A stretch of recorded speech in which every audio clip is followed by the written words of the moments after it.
few hours ago, here in Fort Lauderdale, Florida, we wrapped up 2.5 days of meetings with professionals who are supporting the Visual Story Network. About 30 people were expected to show, but more than 50 were here from May 19th through the 21st of 2008.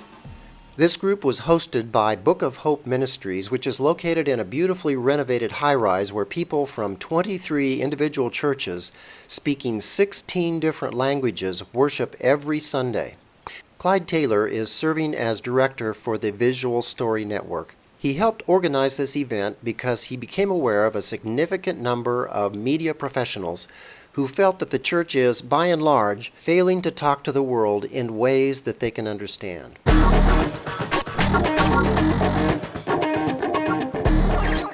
You can find a condensed 5-minute version of Clyde's opening address in my next podcast titled Clyde Taylor's Keynote Address.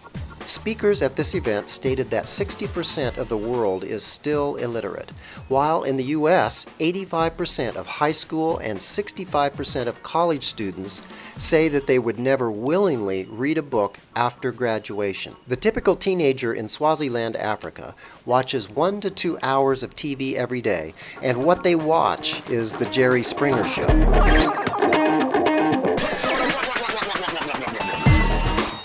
Over a period of 5 years, Africans have bought 125 million cell phones, and many of them are now watching porn on those devices.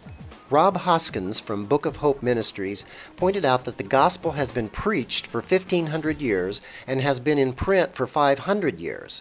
We know that visual media is now pervasive in every modern culture and most third world countries, but compelling stories based on biblical principles are still few and far between. This fact is what motivates professionals who support the Visual Story Network, or VSN.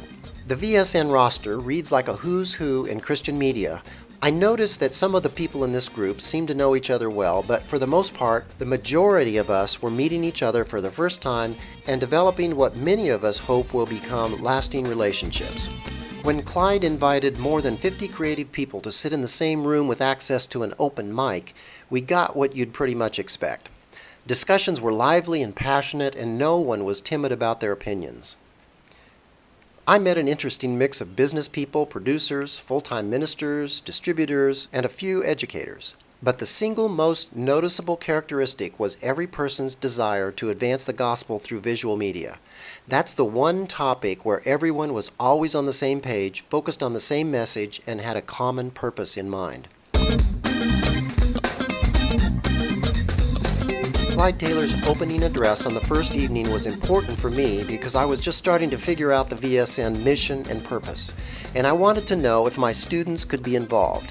Most of the people I met seemed more interested in talking, meeting other people, and finding out about innovative companies, but Clyde and his strategic business consultant Bill Sutherland from Vision Synergy insisted that there be achievable and measurable action plans defined by 4 self-selecting groups. Everyone was instructed to contribute to one of the following 4 groups based on their personal passion, focus, and interests. The groups were, number 1, North American interest, number 2, global ministry, the third group was training, and the fourth was communications. After a little grumbling that sounded a lot like students in my classes, and a few references to what it's like trying to herd cats during a parade, each team seemed to have done what was requested. I became part of the media training group along with Jim Owens, chair of media for Asbury College, who agreed to write a 1-page paper, and Rod Hoskins is arranging a phone conference with our team. I agreed to get this podcast published right away in order to bring new VSN members up to speed as quickly as possible. My sense is that the founders of the Visual Story Network are birthing something of significance, and I suspect that just about everyone else listed on the VSN roster feels the same. That concludes this podcast. I recommend that you contact Clyde Taylor at this email address if you'd like to find out more. Clyde@visualstory.org.